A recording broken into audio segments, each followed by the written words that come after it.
do we humans do what we do? We're a strange species. I just stole his painting. Is there any way I can get a ride from you guys? Baffling, even. Hello. Oh, God.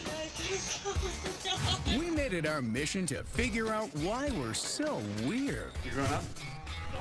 So is the barometric pressure. We secretly filmed how people react in outrageous situations. Oh, no.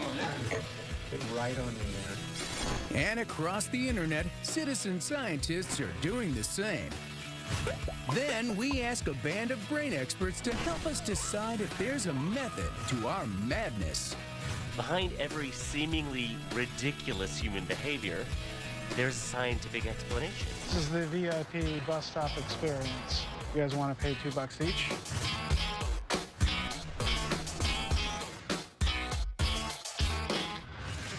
We are a moral species. At least that's what we say. Truth is, just a little psychological pressure, and we will lie, lie, lie. Hey, what's your name? I'm Tom. Stephanie. Tania Rico. Sebastian. Actually, we already just had a Sebastian. Can we do a different name? Just use a different name? Christian. Christian? Okay, we'll go with that. Like a nickname, Spanky or something. Stanky. Okay. All right, Spanky. Where are you from, Christian? New York. No, we need people who are from out here. What's your name? It's Christian. Christian. And where are you from, Christian? LA. What part of LA do you live in? Upper part. The upper part? Near East Hollywood, I believe. Wow. Wow. We'll start there, and you just pretend like you're in show business, Okay, okay? What are you doing out here? Show business. I don't think I'm a very good liar because my eyes always give it away. For example, I will say, this is a really fun day. I have to say San Diego. Yeah, if you could say San Diego, Okay. that would be better. So what's your name? Gladys. Oh, Gladys, where are you from? San Diego. Oh, really? When we get stressed out, neurologically, we become particularly susceptible to suggestion. So if I put you in a pressured situation and I say the way to get out is over there, without thinking, you're probably going to go. Where are you guys from? Palm Springs. I'm from London. The Bay Area. So where are you girls from? New York. What are your favorite things to do in New York? Empire State Building. Nobody who lives in New York likes to go to the Empire State Building. She loves heights. When you're looking at the science of lying, most people's brains are conditioned to linear thinking. And when we lie, we're interrupting that flow. What do you do there for a living? I work at a real estate office. Do you have a retail job you could use instead? Okay, yeah. All right, so what do you do for a living in Vegas? I work at a retail store. But if you've got somebody else that's giving you the lie, and all you have to do is go yes and go along with it, it's easier to continue the lie. First of all, Selma is your real name, right? Yes. Is it really? No. No, it's not. No. Why would you lie? You told us to lie. Why did you lie about everything? I don't know, because you told me to. When you're in that moment, when the adrenaline's going, you're nervous, you're excited, you're pretty much going to say anything. Why do you think that everybody changes their answers? I don't know. I guess it's easy. Okay, can you go with a different answer than that? Can you go like, yeah, because I think people just want to be on camera? Why do you think people change their answers? Just so they can be on camera. You did it again! I did it again. Psychological pressure can make us do more than just lie through our teeth. It can turn us into high-fashion models as we make our way towards the food court. Work it, ladies, work it. Work that. Yes. Oh, it takes a lot to pull that off. Such confidence. Fabulous. Look what we got going on. So, work it, ladies, work it. Look at their red shoes. Look, oh, yes, work that red carpet. Beautiful, stunning. This is a good one. Oh, yes. Right from the I Love You Barney wear. Notice our next model. Oh, she's got the sun visor. I am loving this. I'm loving this. Oh my gosh. Who does your hair? Talk to me. Talk to me. Most people shrink away. People looking at me, what's going on? Why am I here? So that's a protective mechanism. But others who enjoy that attention, who want the social recognition, just own it. And it's beautiful. Okay, we'll go with that. Well, yeah, come on, we'll go with that. That's good. How about that? Oh, bro, excellent. Look at that. I love the people that are just like, hey, I'm just gonna work it. Oh, you may remember him from the Village, people. Hold your ears, because this next outfit is loud. I love the color here. What would you call it, a fluorescent green? Neon. Now, I'm liking the beard. What inspired the beard? The TV show, what's it called, Duck Dynasty? Yeah. I'm liking that. These people are asked to do this instantly. They don't have time to think it through. It's easier to just go with it because you're literally being programmed by another person. Going old school, got the backpack. Always got the back to school look. For most people, there's going to be a discomfort with being in the spotlight. It could be too much vanity, or it could be very confusing. I think most people wouldn't even know what was happening. Who are you wearing? I'm not wearing anybody. What is this? When we are put in a socially awkward situation, our embarrassment level is higher, but we are also more likely to conform because we don't want to look bad. Oh, hold your ears, folks, because our next outfit is loud. He couldn't decide on one color, so he wore all the colors. Look at this. Oh, my gosh. Now, what inspired this look? Techno. OMG. You would not be caught anywhere without this crazy ensemble. Oh, work it. The same social pressure that makes us runway stars can also work against us. Will people put this space-hogging jerk in his place? Or will our instinct to play nice get in the way? Excuse me. Hello?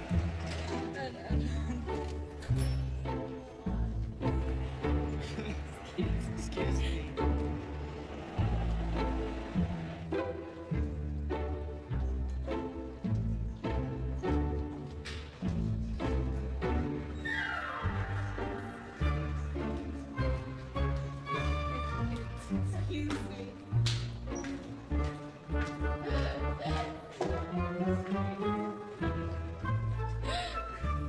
Blocking people is interesting because no one had this aggressive response to it.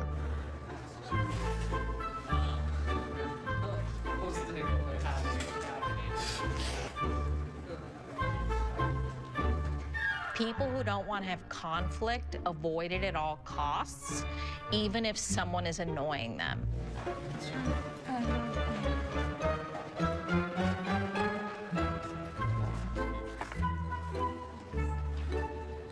Excuse me? Men are more likely to face the conflict and deal with it, and women are more likely to avoid it.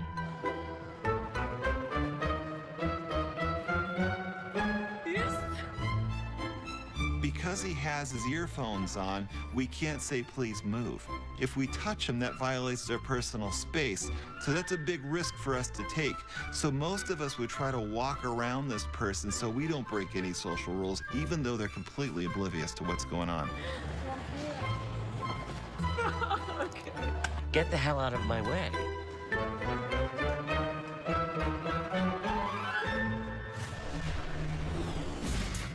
Not rude enough for you? Let's up the ante and see if two socially clueless people would be enough to make you lose your manners. It's a long time since I've been on soccer game. It didn't meet up for like 3 weeks. Yeah, not awkward at all. Yeah. So I can't. Do you want to... It was like... All right. What's up? So... Wait, so what about soccer practice? I heard that you failed The professor asked everybody to not talk about it. If two people were talking on either side of me, I'd join in the conversation. Anyways, we're playing dumb. I mean, Can you come a little closer? Yeah, sorry. I don't hear. Sorry. I know I have a soft voice. Okay. But anyways. There is nothing more irritating than being roped into someone else's conversation. I saw the fire alarm. Okay. And I pulled it. And what did people feel? Even in a socially inappropriate situation, most of us are trying to still be socially appropriate. What do you think it is in Norwegian then? Let's go here, Luke. Oh, yeah, okay, I'll follow you instead. All right. No, let's. Well, yeah. Come on. We don't want the hassle. We don't want to engage. It's weird and fun, but I don't want to be part of it. The first time I clipped my nails ever, yeah, my mom did it for me. So the social part of the brain is quite active in human beings. We have genetic components and we have learned components. And the learning goes on when we do something inappropriate, when we're kids often, and someone gives us a weird look or punches us in the arm. So we learn right away that talking across people, not what you're supposed to do. People don't seem to like it. Have you ever jumped on crocodiles? If you're gonna talk through me, at least make it an interesting conversation. Are you guys gonna follow me the whole time? Even our cute and cuddly toys can have a bear of a day. All right. I'm sure it's all persons of stuffed animals. 3, 2. And find out why people are fed up with this fitness guru. Pretty open in here, right? Yeah.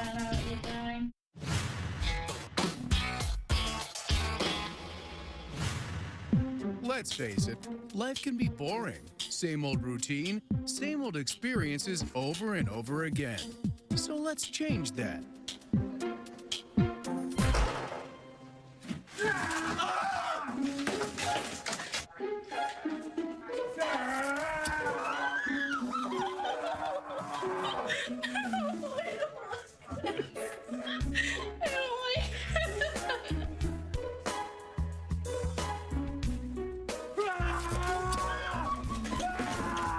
He's what we call an out-of-the-box thinker.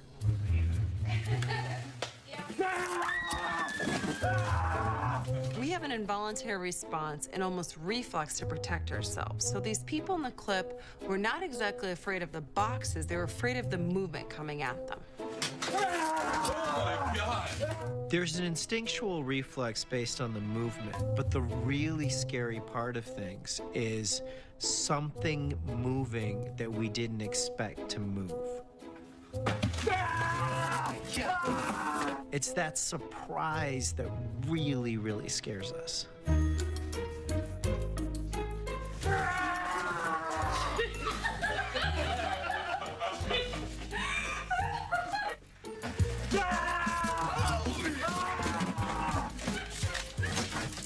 There's also an acoustic startle reflex, which is that we will have a reflex reaction to any sound that is louder than 80 decibels.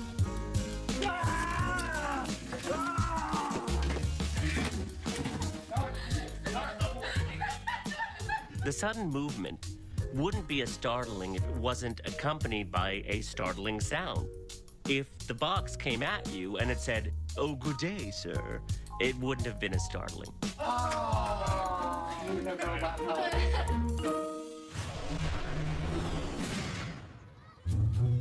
The actions of our bodies are involuntary. Once set in motion, there's just no stopping them. What happens when a cute and cuddly teddy bear becomes anything but? All right. I'm sure it's all persons of stuffed animals. 3, 2, 1.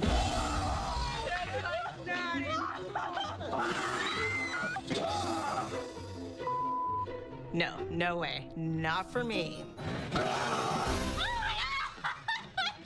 A teddy bear represents safety, security. There's nothing safer than my teddy bear. It's my security blanket.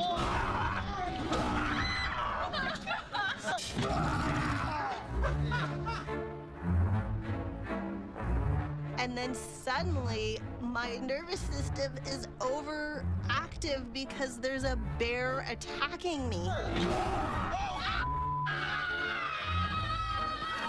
There's no thinking involved, it's all a reflex. This ducking behavior, increase in heart rate, glucose in the veins. This is deep in our brain stems. We need to escape. You're missing out. 3, 2, 1. Generally, oversized teddy bears are friendly. So this experiment shows a normalcy bias, which is essentially the inability to plan for a disaster that you've never experienced before. I wasn't scared, I was surprised. I wasn't scared, I was just surprised. Really? I beg to differ, dude.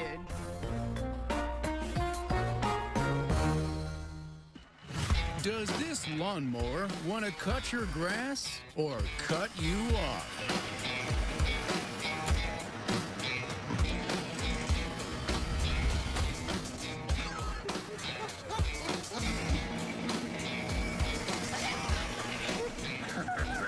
And at your job, how hard are you willing to work? Excuse me, ma'am. Hold on 1 second for me.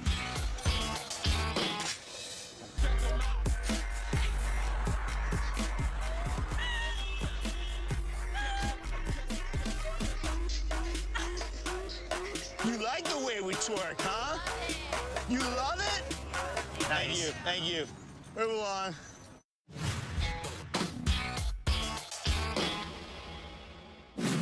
In our modern world, it feels like we encounter more and more machines every day. So how do we interact with these machines when they seem to have a mind of their own?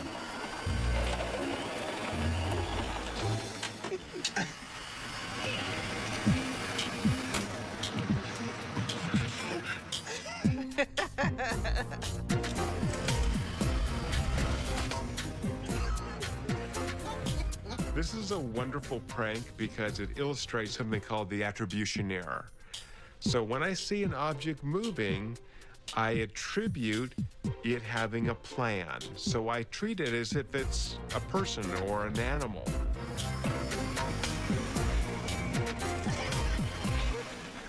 Being followed can be a very scary and threatening experience.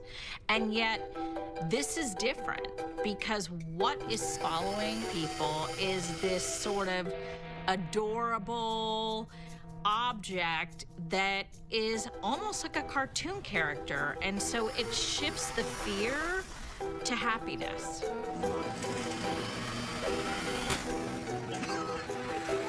This is the same reason why we talk to our cars and name our cars, right? We just think they're moving, they must have a brain in there somewhere helping us do something. So, yeah, people just accept the lawnmowers going down the sidewalk.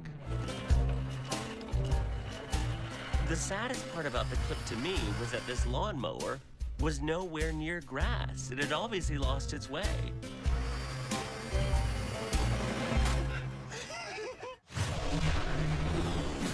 We all have personal boundaries, those imaginary lines we'd rather others didn't cross. Clearly, this obnoxious couple didn't get the memo.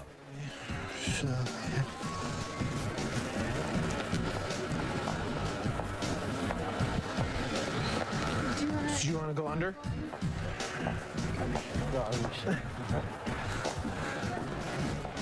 Yeah. What is that? It's actually a fun experiment, right? You block people, what happens? Oh, sorry. Sorry. Social boundaries and social norms are incredibly personal, and they're developed through childhood, and they're very inflexible, which is why even though these people are met with such socially inappropriate behavior, they still cling to their socially appropriate behavior because it's a hard and fast rule.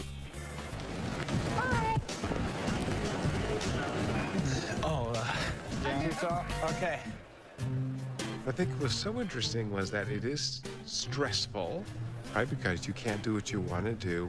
He's moving around, they're following him, and yet they just try to work with it. Okay, you go under. There we go. All right, got it.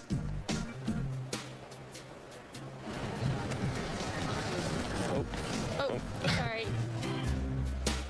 One of the things that we're seeing here, the people who are being victimized are trying to be socially appropriate. So they say nothing or try to walk away. Get lost.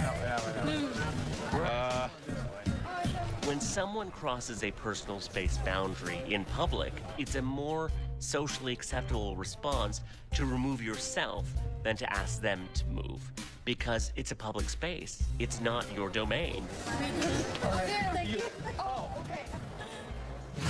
Find out why it's taking so long for this corner to get fixed.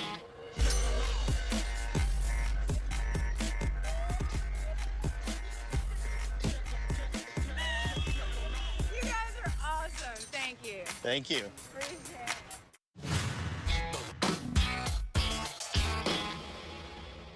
Few public places are as ripe for social pranks as your everyday elevator. So let's turn one into a fully functioning fitness center and see what happens.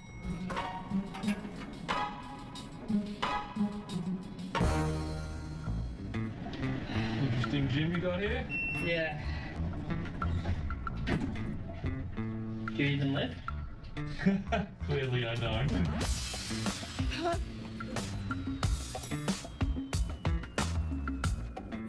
You should run away.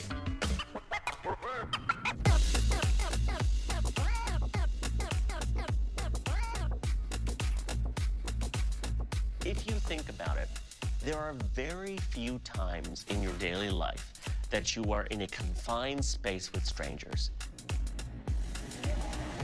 Pretty awkward in here, eh? It is. Yeah. Now that I know what you're doing. Yeah. Generally, you know people who get into your car, and you know the people whose cars you get into. An elevator is like a potluck of humanity. You have no idea who's going to come into the elevator with you. Go!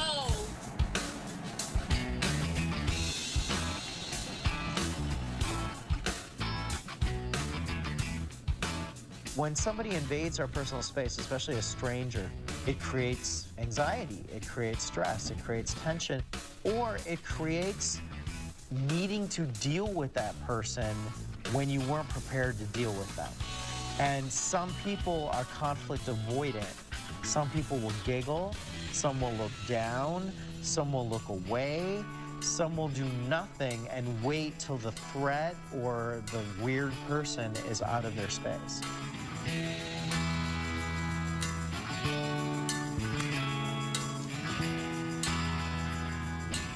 If this guy is so concerned about fitness, why isn't he taking the stairs? Protein shake? Not for you? Okay. We all have expectations for how those dressed in uniform should behave. So let's end by crushing those expectations as uncomfortably as possible. Excuse me, ma'am. Hold on one sec for me.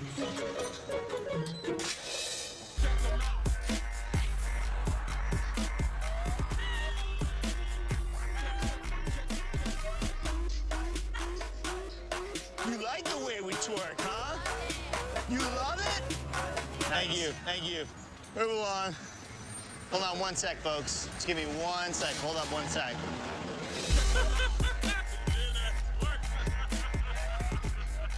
These guys are pushing boundaries. The boundaries of humor and lack of rhythm.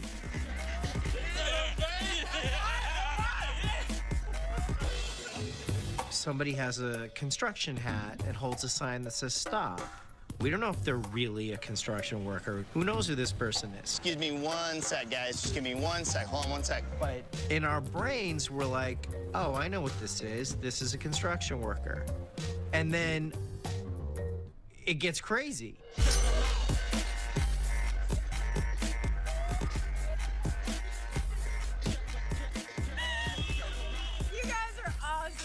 Thank you. Thank you. Appreciate it. One of the most effective ways of pushing people's boundaries or invading them is to go in the guise of authority. We allow a police officer access to us physically, the TSA access to us physically. We'd never allow a stranger, but because they're in the guise of authority, we're willing to allow those boundaries to be crossed. Whoa, hold up one sec, sir. Stop, real quick. In a similar way, these construction workers get into your personal space under the guise of authority, and then they do something quite hideous. They twerk.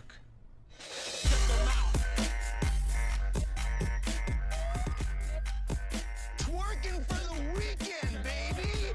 Woo! All right, guys, let's back it up. Go ahead, sir. Can we go back to a time where I never have to see rhythmless people moving and gyrating? Have a good one, buddy. Can we just go back to a time before the twerk?